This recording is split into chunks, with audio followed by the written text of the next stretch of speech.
ente sing wayu-ayu niki kula tok sing elek Budi oke niki Budi kula nganut nganut kula niki ra disinat isin boten napa to Pak nggih kula boten sepinten tiange nek kuwata boten ro isin nggih mene di Budi niki monggo boten pun ngampingi mawon ya oke wis monggo boten bolo kersa mah lha iki mau wis diucali lho ya oke lho masih tambahin iki boten napa oh isinan ayo ning nia ayah nggih iya monggo kula pilihaken sing ngomong wae boten sampun monggo sing penting salah situ monggo lho tak tambahi lho Pak tuh dua miliar itulah nggih campur sari lakon apa niku malih gerajakan Banyuwangi oh gerajakan Banyuwangi baik kayak karo ini sebelum saya memberikan tembang mohon izin Pak Kepala Desa juga saya sampaikan selamat ayo nih kabar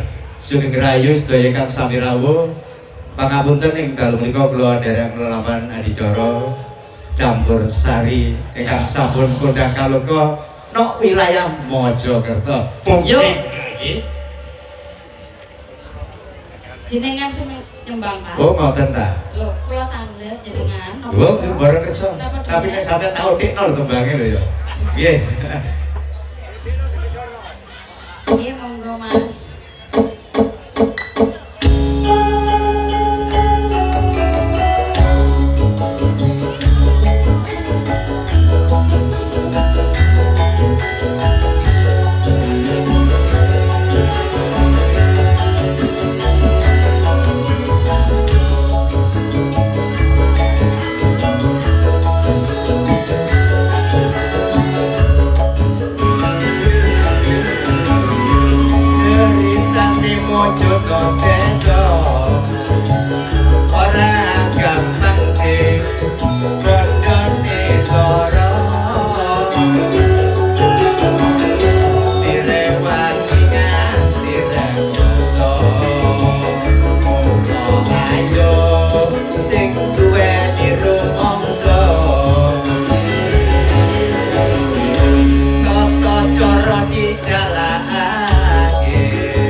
Kalau sedang meluncur kagum sedaya kami Samirawo Lun bukit satu gerongan absami Ing dalu nika Nika panjenengan Bopo Pawite Kreso Bapak Maipan sekeluarga Mungio akhirnya pun Gak ada yang bicara tetap nyaringan Berlunjur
Sing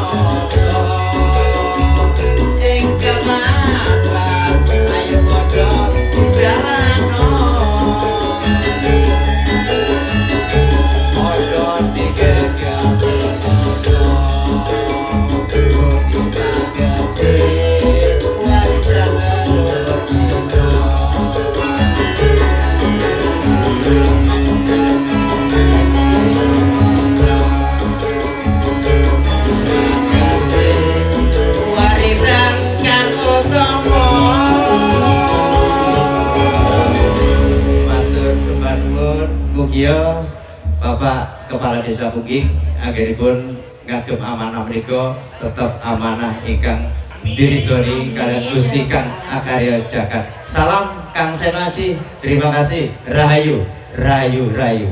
Sampun, Pak. Oh, kula niki isinan kok. Engko nek sampeyan tau dik bingung lho. Namanya sedote. Nggih, sampeyan rupane kudu iki nek iso maneh iki lho rupane iki. Nek kula ningali aura kaya ngoten. Tapi kula niku balen maneh. Sakjane kula nggih ero iki. Nggih, pangapunten matur sembah nuwun kagem para warga masyarakat Desa Pungging. Pungging ingkang sampun jaya, target pembangunan fisik sampun 85%. Pramila tetep tetep gawe ngutik napa nggih? Parikan kula tak titik mawon tetep pancet. Nggih. Ana kucing ngombe serbak. Cocok. Pungging semakin hebat. Hebat. Nggih. Lho, sampeyan pun mau ndapuri Pak Lurah kan jenenge munggah. Lho. Nggih, Pak Lurah kali Bu Lurah kali Pak Kolo. Wah iki Pak Kolo Taman Sari. direksi. Nah, nggih. Nggih, selamat juga atas